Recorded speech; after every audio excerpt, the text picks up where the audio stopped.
যারা ভোটার লিস্টে জল ঢোকানোর চেষ্টা করবে তাদের হাঁটুতে জল জমানোর ব্যবস্থা করবে তৃণমূল কর্মীরা। দিনহাটার সভায় হুঁশিয়ারি উত্তরবঙ্গ উন্নয়ন মন্ত্রী উদয়ন গুহের। পাশাপাশি এই ধরনের ঘটনায় বেশ কিছু সরকারি আধিকারিকরাও জড়িত, আর সেটা যদি হয় তাহলে সেই সরকারি কর্মীরা যাতে ঘরে বসে থাকেন, ঘরের বাইরে বেরিয়ে সূর্যের মুখ দেখতে না পারেন, তার ব্যবস্থা করা হবে বলে হুঁশিয়ারি উদয়ন গুহের। কথা বলেছেন আমাদের মুখ্যমন্ত্রী, সে কথাটা বলেছেন যে মহারাষ্ট্রে ভোট হয়েছে, সেই ভোটে বিজেপি ফলস ভোটারের নাম ঢুকিয়ে ভোটার তালিকা তৈরি করেছে। যারা ওই রাজ্যের বাসিন্দা না তাদের নাম ঢুকিয়ে তাদের দিয়ে ভোট দিয়ে মহারাষ্ট্রে জয়ী হয়েছে, ওরা ওই দিল্লিতে জয়ী হয়েছে, ওরাই বাংলায় এই কাজ করবার চেষ্টা করবে। এ কথাটা সবাইকে শুনে রাখতে হবে।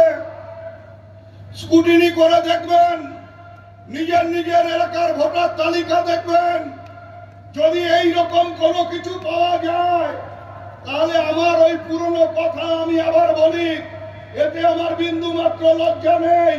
যারা এই ভোটার তালিকায় জল ঢোকাবার চেষ্টা করবে তাদের হাঁটুতে জল জমিয়ে দেওয়ার কাজ তৃণমূলের কর্মীদের করতে হবে।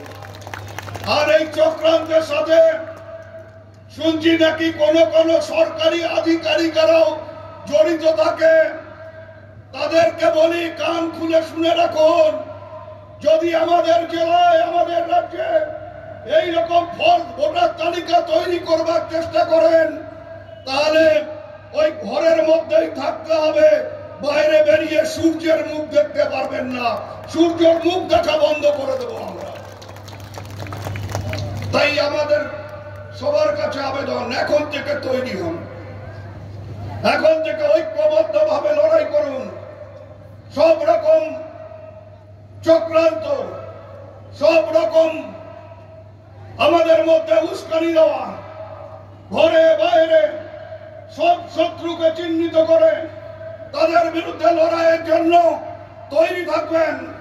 আমি একথা পরিষ্কার ভাবে বলি, আরো 1 বছর 1.5 বছর আগে মন্ত্রী হতাম, যদি 57 ভোটে 21 সালে পরাজিত না হতাম, এবং 57 ভোটে পরাজিত হওয়ার ক্ষেত্রে বাইরের শত্রুর চাইতে ঘরের শত্রুদের দায় বেশি ছিল। এই ঘরের শত্রুদের সম্বন্ধেও প্রত্যেকটা কর্মীকে সচেতন থাকতে হবে।